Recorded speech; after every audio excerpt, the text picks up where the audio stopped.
There you go. Yay. Good evening and welcome to the 2026 Mayoral Forum. I'm Betsy LaVoy with the Mountain Hills Chamber of Commerce. If you were with us last night for the Town Council Forum, thank you for attending and thank you for returning.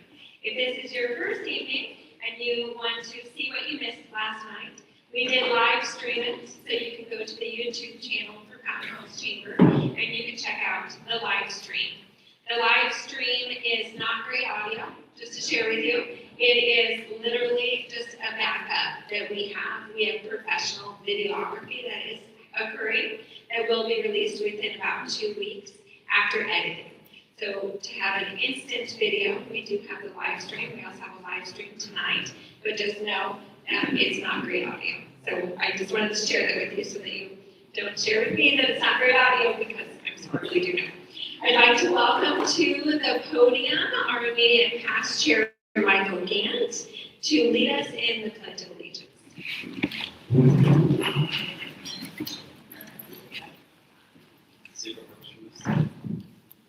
I pledge allegiance to the flag of the United States of America and to the republic for which it stands, one nation, under God, indivisible, with liberty and justice for all.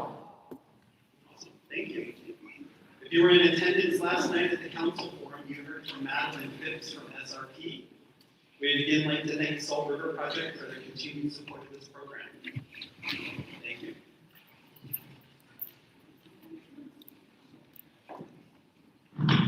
So thank you, Michael. We love Michael. Everyone in here loves Michael. So thank you for doing this.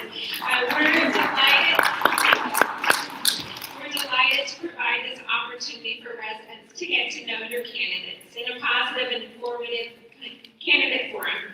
As our mission states, the Mountain Hills Chamber of Commerce exists to provide effective education, networking, advocacy, and marketing to support the prosperity of local commerce and nonprofit organizations in our community. We extend our sincere gratitude to our valued partners, particularly at Salt River Project. Partnerships like these enable us to do programming like this. We also appreciate the collaboration with the Public Policy Committee of the Mountain Hills Chamber of Commerce and the Civic Affairs Committee from the Mountain Hills Cultural and Civic Association.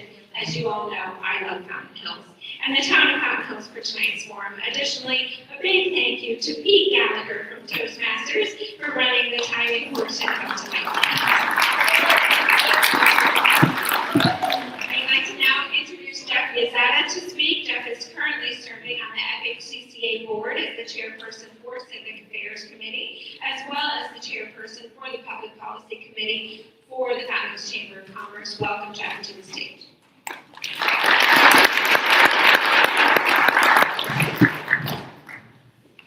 Thank you, Betsy. We're back. Thank you so much for being here. It's my pleasure to be here on behalf of the Civic Affairs Program for I Love Mountain Hills. If you were here last night, this will be a reminder, but if you're here for the first time, I just want to give you a primer on what the FHCCA/I Love Mountain Hills is all about. We're here to develop, promote, and operate programs and activities that will preserve and enhance the cultural, civic, educational, and social qualities of Mountain Hills. Right now, the FHCCA currently has over 15 member programs under its umbrella, one of which is Mountain Hills. The origin of Civic Affairs dates back to 2010, and its mission continues to be to promote civic involvement of residents in the town of Mountain Hills, particularly in the promotion of voter participation in local elections. Over the years, Civic Affairs has co-hosted candidate forums not only for town council elections, but also for the Mountain Hills Unified School District Board elections and Mountain Hills Sanitary District Board elections. Special forums were held in 2013, 2017, and 2023 for bond elections. And before we move on, I do want to express my gratitude to the FHCCA for putting together such a wonderful organization and making such a positive impact in our community. And I also want to give a shout out to Betsy LaVoy, the Mountain Hills Chamber staff, and the Public Policy Committee for putting in so many hours to crafting and refining the questions that we will ask tonight, and for taking the time to plan and deliver this great event. So thank you so much for your continued partnership. The purpose of tonight's event, as everyone is aware, is to learn more about the two candidates that are seeking election to serve as the mayor of Mountain Hills. The format is the same as last night. It will be as follows. Each candidate will have 2 minutes to make their opening statement. A series of 8 questions will be asked tonight. We decided to add an 8th question, or an additional question, because there's a relevant topic that came up this week, and we thought it would be great for everyone to hear what these 2 candidates have to say about it. The questions will have a 90-second response time per candidate. The timekeeper will provide visual cues at set intervals that indicate when 30 seconds remain, 10 seconds remain, and when time has expired. At the conclusion of the questions, each candidate will have 2 minutes to make their closing statements. The order in which the candidates will give opening and closing statements and answer the questions, since there's only 2 candidates, it will alternate back and forth.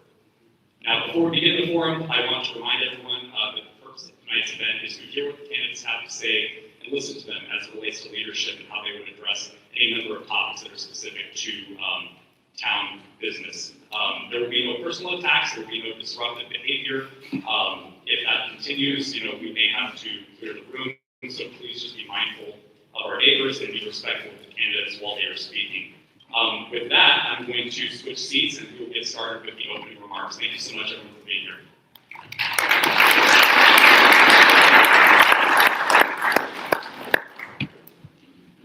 While Jeff takes a seat, I do want to submit a public apology in the program. Our Mayor Friedel's name was misspelled in the header, and I did ask him if he wrote with a reprint and recognized it today. I can share with you that our staff it's literally 500 times. I don't know how it was missed. And so I sincerely apologize, and I just want to publicly state that. What happens to me? Okay, opening statements. Again, candidates will have 2 minutes for opening statements, and keep an eye out for the lights and the cards. Again, green is 30 seconds remain, yellow is 10 seconds remain, red is time has expired. If you see the red card or light, just wrap up what you're saying, please. We're not going to cut the mic, but just wind down your thought, and we'll move on. Thank you so much. First up this evening for the opening statement is Councilmember Brenda Calavianakis. Thank you, John. Good evening, everybody. It's such a pleasure to be here tonight. I'd like to open by thanking the Chamber of Commerce, the FHCCA, and SRP for sponsoring and putting on this event. This is a wonderful opportunity for the mayor and I to get a chance to talk to, make a case to this community why we should be mayor. I'm Brenda Calavianakis, as you all probably know. I'm on your town council. I'm a former prosecutor, business owner, and I'm a current United States Coast Guard auxiliarist. I'm running for mayor because Fountain Hills deserves leadership that is accountable, seeks residents' input, and is focused on delivering results. Speaking of results, my campaign is going to be realistic with the voters about where we are as a council. Too often, decisions at our town council feel like they're rushed, uneven, and disconnected from the people that they impact. Residents show up, speak out if they're allowed to, and feel like their voices aren't being considered. This abridgment of our process has made us less responsive to voter concerns and subject our community to political activism and not governance. Fountain Hills is a special place. People move here because it's safe, because it's beautiful, and because it feels like a throwback to an older time. My approach as mayor is simple. Growth that enriches without overdevelopment, strong public safety, and a government that answers to residents first, not insiders or special interests. We have real opportunities ahead from responsible use of the state trust land, strengthen our infrastructure, strengthen our services.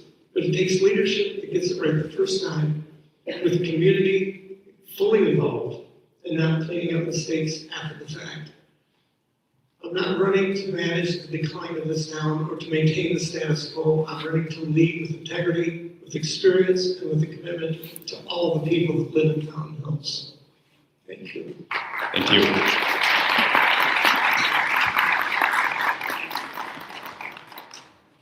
Next, Mayor Jerry Friedel. Thank you. I would like to thank you all for your time this evening, including the residents, FHCCA, Chamber, and staff. Hello, I'm Jerry Friedel, Mayor of the town of Fountain Hills. It's difficult to sum up the past year and a half in a few minutes. I am humbled to be serving as mayor of Fountain Hills, and I want to continue the excellent progress we are making. And we'll do that by continuing to invest in projects that ensure our town remains a safe, vibrant, and welcoming place to call home. I'm proud to report that Fountain Hills is making fiscally smart yet forward-looking improvements to our infrastructure while continuing to provide high-quality amenities and experiences our residents deserve. My goal is to make sure we're not just great now, but in great position for decades to come. I purposely chose interactions with residents and the business community. I don't need paid consultants, as the residents are my consultants. The best ideas usually come from them.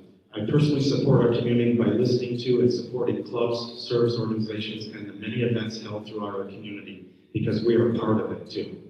Our business community is the backbone of our town, providing a great percentage of our general fund revenue. They support us and we support them. They help run our town, maintain our infrastructure, and are a major accomplishment of my administration. My wife and I have had over 1,000 interactions with our business community alone.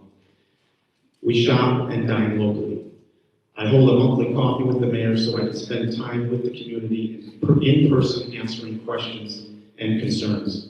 I value what you have to say. I communicate weekly through Fidel Friday videos, which have resulted in thousands of interactions. As a result, the residents and community know far better what is happening in their town. I will always put the residents, community, and staff first as we continue to help shape the future of Fountain Hills. Thank you. Thank you.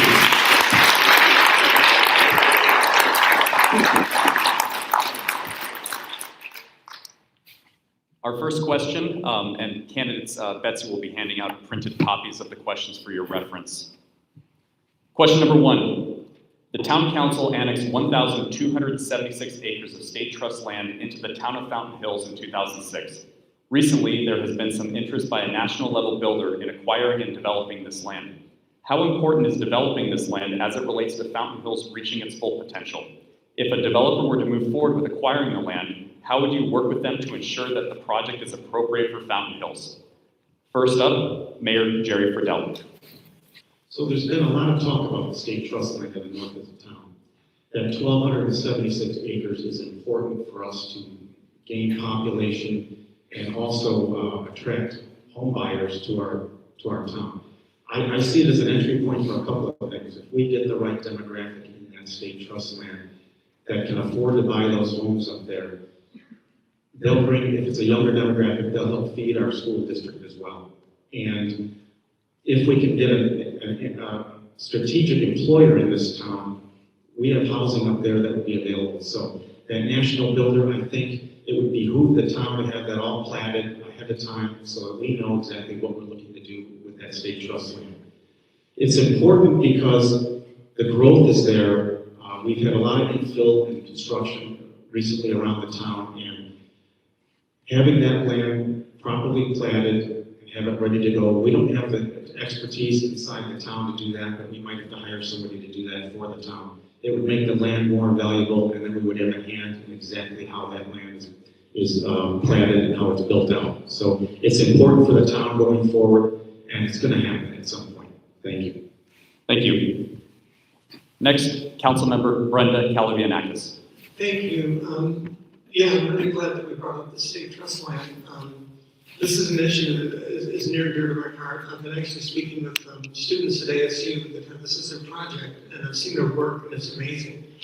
I think the key to growing this town, other than the infill to our communities, is this kind of an expansion. Our businesses could use this kind of growth. Our churches could use this kind of growth. It'll get more children in our schools, and it'll be an exciting prospect to have new neighbors, new businesses, and a new place in town to expand to. I can't stress enough how important it is that we grow. The Chamber of Commerce have spoken to the Chamber, have spoken to a lot of people in this town, and managed, controlled, intellectual growth is important to so many people. I believe we've been stagnant as a population for some time, and that's got to stop. We have a great thing here. We have many people that love this town, and I'd like to invite more people to be our neighbors, our friends, worship with, go to see them at the stores. So I think my experience as an attorney and as a business owner, I speak their language. Some people say that I've coddled too many developers, and I speak to developers because I speak their language, and I can make this deal happen. I can guarantee that the right person to make this thing happen would be somebody that has owned a business and is an attorney. Thank you. Thank you. Moving on to question number 2. Fountain Hills has made road resurfacing a top priority and has undertaken a number of significant improvement projects in recent years. However, a substantial backlog of aging streets remains. As mayor, what is your plan to address this backlog, and what steps would you take to prevent one from accumulating again? First up, Councilmember Brenda Calavianakis. Thank you. Yeah, I think this is probably the question that's on everybody's mind. You know, what are you going to do about the roads? As a council, when I came in 4 years ago, you know, that was our number one priority for all the new council members. It was, I think we described it as roads first. It's extremely important to the people. Last night it was mentioned, you know, the value of the roads, which is substantial. But I'm also here as somebody in Reelsville, okay? And I'm not gonna make any promises that if we can do cost-cutting measures, if we can fire consultants or lower staff, that we can fix the roads. That's not gonna happen. The truth of the matter is, it's not the mayor's roads, and it's not the council's roads, it's the people's roads. And if the people want the roads fixed and the backlog fixed, it's gonna take money. We discussed this in a council meeting several weeks ago, and they proposed a bond for $11 million. The $11 million bond is not going to fix the backlog. And at that council meeting, I said, if we're not going to do the backlog, and if we're not going to do the neighborhoods, that $11 million is simply for 2 of the mains, Fountain Hills Boulevard and Palisades. I don't think when people talk about improving the roads, it's just those 2 main roads. We've got to do the neighborhoods. We've got to do the streets where people live. And the only way we're going to do that is to tell the people, if you want better roads, then we're all going to have to pay for it, because cost-cutting measures alone are not going to get it done. Thank you. Please hold your applause. Please hold your applause. Thank you. Next up, Mayor Jerry Friedel. Thank you. I have stated many times the most valuable asset next to our employees we have in this town are our roads. We have 177 miles of roads in this town, worth about $375 million. We have done, in the last 3 years, well, including next year's budget, we'll have $7 million, $10 million, and $6 million worth of road work done in this town. We have a backlog of anywhere between $40 and $50 million. We are cutting into that backlog. I think we need to think outside the box to look at funding. A bond is one approach. And I think we came in under budget on several road projects already this past year. We were able to get a couple of extra roads done as well with that money. So we never know how those bids are going to come back. But I think thinking outside the box, I brought up an idea of selling some town-owned properties that we've been sitting on for 50 years. And somebody said, well, those are for a rainy day. Look outside, it's pouring right now. Look at those roads. We use those roads every single day. So it's important to think outside the box. We approved selling 3 to 4 lots already on one of our streets in town. I'd like to take that money and put it into road work. It's thinking outside the box and looking for solutions to get the road work done. Thank you. Thank you. Please hold your applause. Please hold your applause. Moving on to question number 3. What do you see as the greatest untapped opportunity for Fountain Hills, and what specific actions would you take as mayor to pursue it? Why is seizing this opportunity important for our community's future, and what tangible benefits would residents experience if it were successfully realized? First, Mayor Jerry Friedel. Well, a lot has been said about the town not being development or business friendly. We are development and business friendly. And I want to make the point that we are tapping into that. I've got a list of 14 projects here, starting with the Monterey condos. We've got Dairy Queen coming back to town, Bundy on the Avenue. We got a new print shop in town. Ed Gerzak's got 2 projects happening up in the north side of town. We've got several others, he's got several others he's going to do. The Elliott Group is expanding, the Gunsite Apartments, we've got the Amherst condos, we've got Sprouts, our town staff turned that site plan around in 11 days. We've got Boardwalk Apartments. So this town, just to name a few, we've got a car vault coming into town, we've got 20 homes under construction up in Eagles Nest. So for anybody to say that this town is not development or business friendly, that's what we need to continue to tap into. That rumor has got to be dispelled, and we have to let people know our economic development team has done a good job of bringing development to this town, and we have to tap into that and continue to expand those opportunities when they come available for us. Thank you. Thank you. Next, Councilmember Brenda Calavianakis. Thank you. Yeah, the greatest untapped opportunity in this town is development, and we talk about development a lot. The development means growing this town, and we're not growing, we're stagnant, and that bothers me. You know, we had an opportunity for Park Place 2 and 3 to get built, and March brought a couple investors to the town council meeting that they were ready to build that thing, and somehow this council managed to blow that opportunity, and now it's in litigation, or at least it's in pre-litigation. Development means a strong local economy. It means small businesses and supporting them, supporting local shops, restaurants, and the service providers that keep money circulating in our community. It means supporting the infrastructure that is conducive to development. It means clear vision and clear planning for the future. Not a scattershot approach, but strategic planning for our future. It means, however, maintaining our community character, because we don't want development and growth to interfere with what makes us all want to come here, the beauty of Fountain Hills. Public safety, quality of life issues are also connected to development, because people when I move here, let's say in a safe town, and they have a good quality of life, so we have to preserve that in order to develop this town.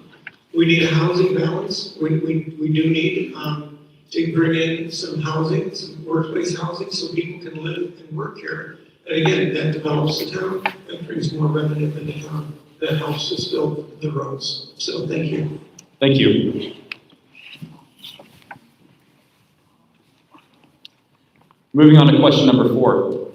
Throughout your involvement in Fountain Hills, whether in public service or with a local organization, what accomplishment are you most proud of? What challenges did you face, and how did you lead others in overcoming those obstacles in pursuit of the goal? First up, Councilmember Brenda Calavianakis. Thank you. Yeah, public service is something that's always been near and dear to my heart. We have a town that is so volunteer friendly. It says, you know, what obstacles in overcoming it. There are actually very few obstacles in overcoming it, because we have a community center, and we have so many churches, the Rotary, and so many clubs that do support this concept. You know, I deliver home delivered meals. I sell tickets at the Fountain Hills events. I volunteer for the Coast Guard Auxiliary. I don't want to sit here and do a laundry list of all the things I volunteer for. They're numerous, including all my committee assignments that I'm responsible for. The heart of this community is service, and the only challenge to me is getting people to know how many opportunities are available. I think I've posted that before online. You know, when we need drivers for home delivered meals, when we need operators for emergency services to work with the fire department. I think the biggest challenge is just getting the word out to people that do want to volunteer, that maybe are retired and have extra time. You know, how do I find these services? How do I connect? And how do I volunteer for this town? Because we are gifted with this town with a lot of people that want to pitch in and help. Thank you. Next, Mayor Jerry Friedel. Thank you. So my involvement in the town started years ago when I received the Volunteer of the Year award from the Chamber of Commerce, and it's continued ever since then. As I mentioned in my opening statement, I dragged my wife, and we've had 1,000 business interactions in our town. Why is that important for a mayor? It's important for the mayor to be visible in the community, in the business community, and also with charitable events.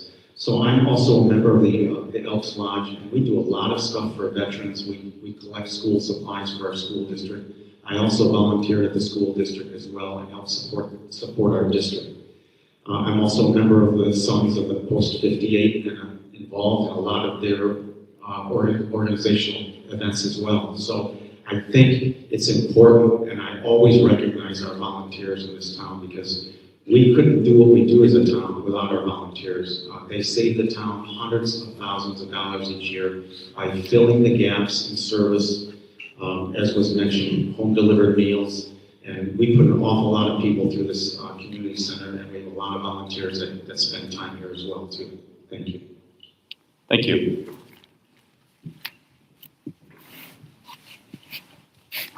Question number 5. Fountain Hills is largely built out, yet numerous commercial and residential parcels throughout the town remain vacant.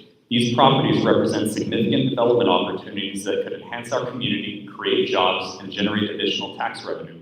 As mayor, what is your vision for a fully developed Fountain Hills? How would you guide the town toward realizing that vision, and what role would you play in working with developers, residents, and town staff to move these projects forward? First up, Mayor Jerry Friedel.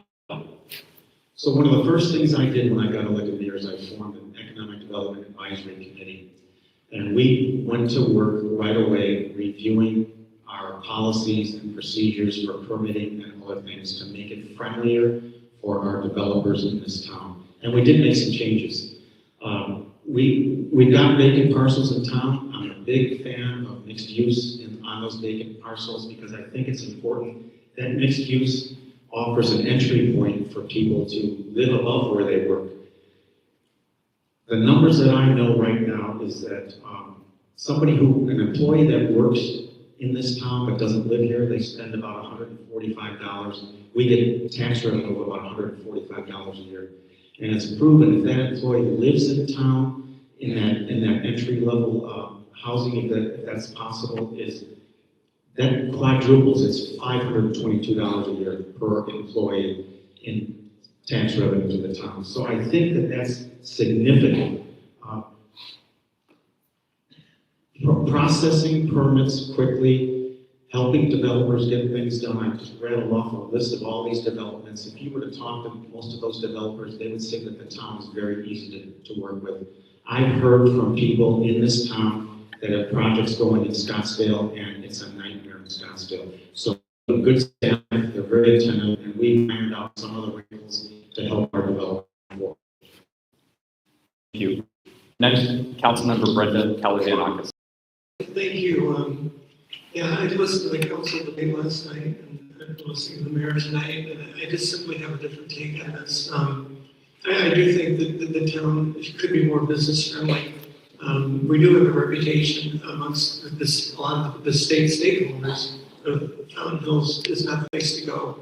The Arizona Business Exchange called Fountain Hills a no-go zone for businesses.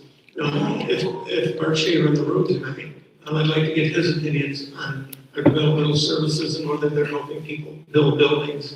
When I first came on the council, there was a bar that they called Hog Wash, and a new owner bought that, and they wanted to improve it. They wanted to get rid of all the late night partying and the night fights and make it a nice restaurant and a late night club. They went to the town and they tried to get the permitting. And the town said, we need a seismic survey study done in order for them to move a non-load bearing wall. That survey was going to cost $100,000, and it was completely unnecessary. Actually, Jerry helped me with that, and we tried to help that person. The Fountain Hills Roasters is another one. People are wondering why that's taking so long. The permit processing on that thing is dragging out forever. And so if we want more land use, if we want to get this town growing, we have to take a serious look at developmental services and processing, permitting, and cutting regulations and red tape to make it easy for people to locate business here. Thank you.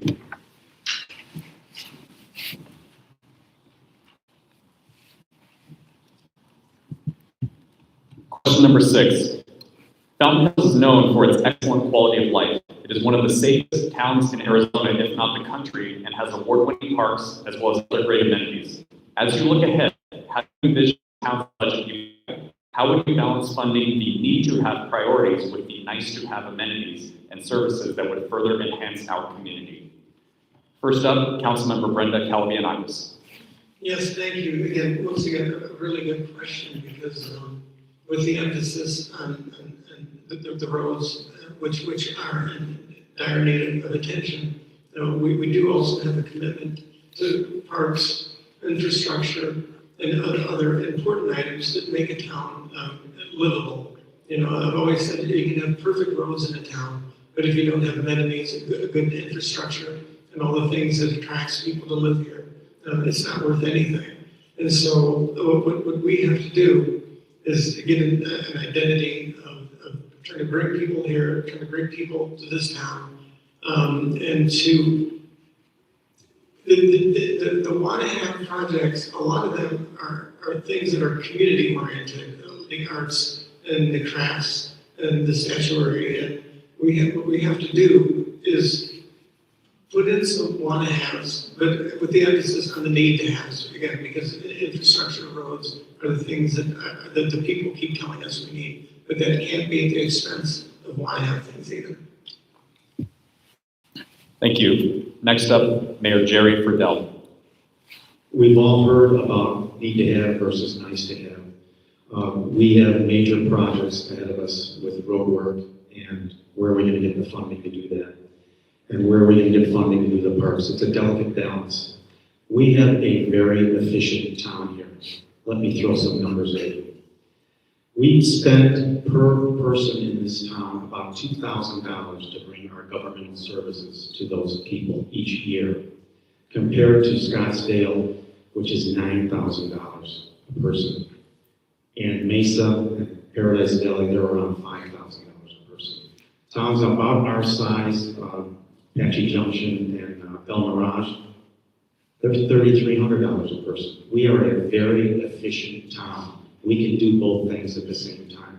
We have a staff that is outstanding in every department. We are lean, mean, and you can see that by these numbers. We don't have a primary property tax. All those towns I just told you about, they have a primary property tax. We're doing all this now without a primary property tax, and we're very efficient, and we're very good about budgeting and what we're doing. We've got a great council, and we can see this balance, and we have gold star rated parks. We want to continue that. So it's, like I said, it's a delicate balance, but I think we can do both, and we have done that. So thank you. Thank you.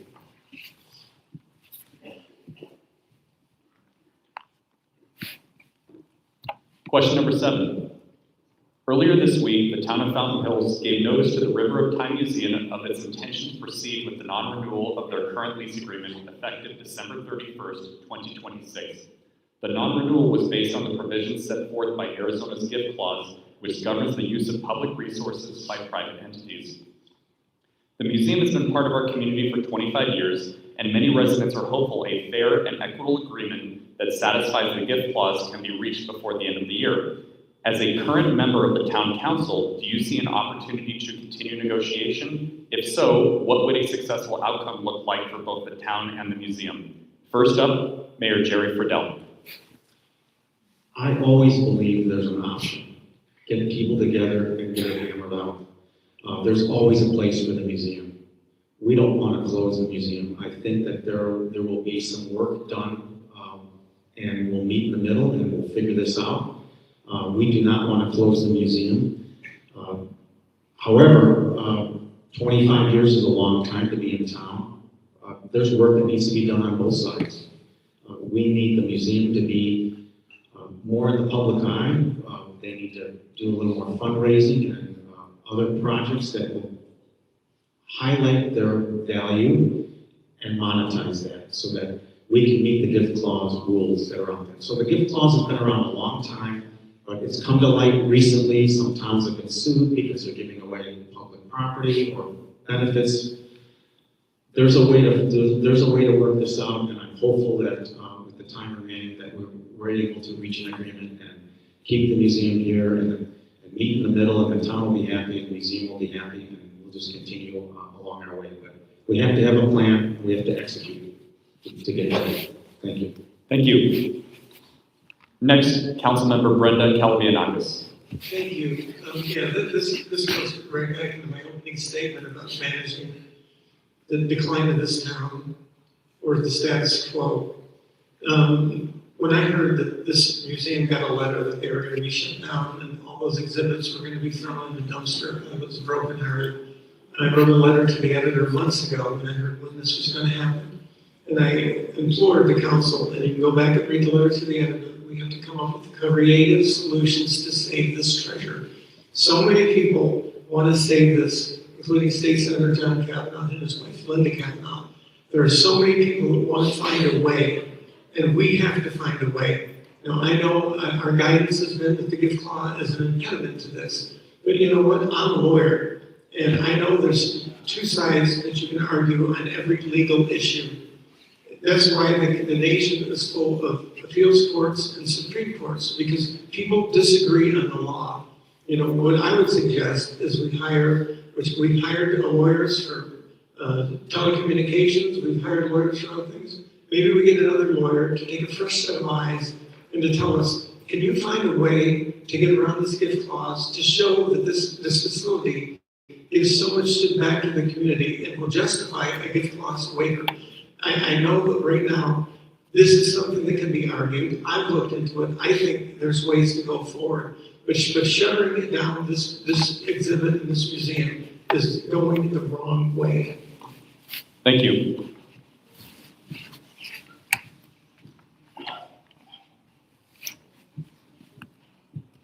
Our final question for the evening. Why are you seeking to serve or continue serving as mayor? And what leadership qualities and experience do you bring to the role? How do you believe your presence or continued service will benefit Fountain Hills and help guide its future? First up, Councilmember Brenda Calvianakis. Thank you. I briefly in my introduction went over my resume. I didn't want to take a lot of time because most people know what my resume is, but I think mayors and towns should have a good sense of what the law is. They should have a good feeling for public service, which my Coast Guard Service Auxiliary demonstrates. As a business owner and attorney, I feel like my skills to be the mayor of this town would be fully utilized. The experience I bring is a lifetime worth of experience. As a matter of fact, I think everything I've done to this point in my life in a very varied career has led me to serve on this council, to do it with dedication, with honor. I can't tell you the hours I spend on every single packet that this council gets to be prepared. I spend literally dozens of hours making sure I read the case law, I read the footnotes on these things.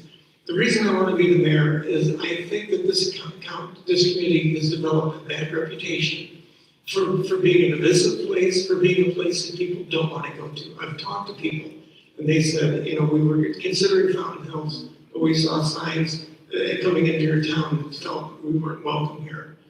We have to get a council together that works together, functions together, respects each other, honors each other, and even if we don't get along, to the public, we should act like we get along, okay? Because that's leadership.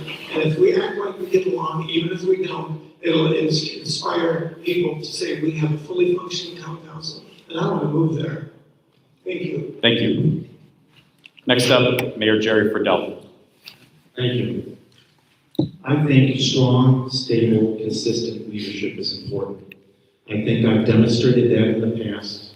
I don't go to social media and trash people or the newspapers and trash our town. I have a finance background, which I think is really important. You can see how we budget, what we've done as far as getting road work done around this town. We've got a lot of positive projects accomplished in this town, and there's a lot more to come. People have spoken. People have told me you need to run for another job. The business community has spoken. They have told me they appreciate what we're doing in this town. They see the work. They see the sidewalks, the crosswalks, the road work, all the effort that's being put in, all the events that the town and the chamber hold. We've had record attendance in the last year and a half. So my thought is that strong, stable leadership is important going forward. We have a body of work that we're proud of, and we're going to continue to do that. Thank you. Thank you. That concludes the questions portion of the program. We'll move on now to candidate closing statements, and we're going to go in reverse order from where we started with the intro statements. So first up is Mary Jerry Friedel, and again, it's 2 minutes for closing statements. Thank you. I'm not a scripted politician. In fact, quite the opposite. My time as mayor has shown residents that we produce results. From road repair and resurfacing to improving our parks to numerous public safety improvements. Strong, stable leadership is important. I am the same person you hired. I haven't changed my values. I haven't changed. I am who you elected, and I will continue to work tirelessly to execute the job you hired me to do. I welcome you to call, text, email, or better yet, come and see me in one of my informal settings with any additional questions you may have after we leave here tonight. I'm proud of the fact that this proven leadership is what we need. We have thrived as a community. We have accomplished so much with so many positive projects in our beautiful, vibrant, and safe town. This document I mailed out when I ran the last time. This was my 100-day pledge to the residents of this town. You know why I did that? There's one word that sums this up. I checked every box off on this card. That one word is accountability. I think you need to be accountable for your decisions and what you do and what you say in this town. And this proves that I did that. So I want to thank everybody for their time here tonight, and thanks for coming out and listening to us talk. Thank you. Thank you.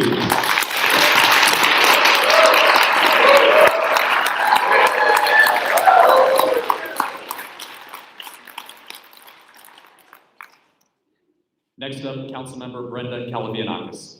Thank you. Yeah, just so I don't forget Betsy, Jeff, and the timekeeper and scorekeeper, so to speak. Thank you for your work tonight. Tonight, you have heard different perspectives about this town and the future of this town. What this race comes down to is one simple question: who's got the resume and the temperament to go forward and lead this town? This is importantly, what kind of mayor do you want? One focused on partisan politics and battles from Washington, or one that's focused on getting results right here at home? I choose results, and I believe most of the people that live in this town do too. I've built my career on accountability. As a prosecutor, I enforce the law. As a business owner, I deliver results. As your council member, I've insisted that the decisions made are careful, open, and have respect for the people who live here. Politics will always exist, unfortunately, but we don't need more of that in Fountain Hills. We need leadership that listens to the people and then acts. That means supporting our police, our firefighters, our business owners, our realtors, the people who keep this community both safe and prosperous. It means investing in infrastructure and town services that improve everyday life. It means approaching growth the right way, thoughtfully, strategically, and always with an eye on preserving what makes this town special. This is a serious responsibility, and it deserves serious leadership. I'm ready to serve as your mayor on day one and bring steady leadership, clear decisions, and government you can trust. I'm running so that there'll be less drama in town hall. Simple. Please hold your applause at the end. Simply put, I'm running to make government boring again. If what I say makes sense to you, please welcome Brenda Kay from here. Thank you. Thank you.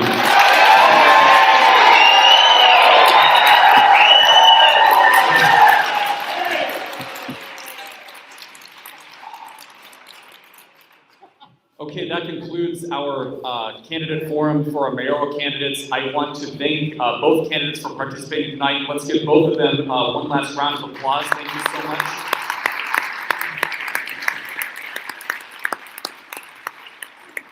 And I will now welcome Betsy Lavoie back up to the podium to deliver closing remarks on behalf of the Fountain Hills Chamber and the FHCCA. Thank you, Betsy. Thank you, Jeff. Ladies and gentlemen, as we conclude our 2026 mayoral forum, I sincerely want to extend my heartfelt gratitude to each and every one of you for taking maybe 2 nights of your week this week to get involved and engaged in our future of our government. most especially to two of our candidates for all the energy, passion, and vision you have for our town. Thank you for all of your time and your commitment to our town. We truly appreciate you. Before we close, I'm pleased to announce that the Fountain Hills Chamber of Commerce Board of Directors will soon be presenting a legislative report. This comprehensive report is based on interviews with the board directors and the candidates. It is not based on the forum.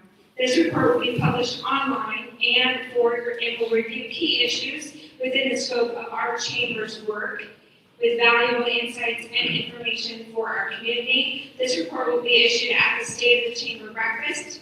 Everyone is invited and welcome to our breakfast. If you're not able to join us, it will be online for your viewing. Thank you again for being here tonight and for your ongoing support of the Fountain Hills Chamber of Commerce, the FHCCA, Toastmasters, and the Town of Fountain Hills. Thank you, everyone.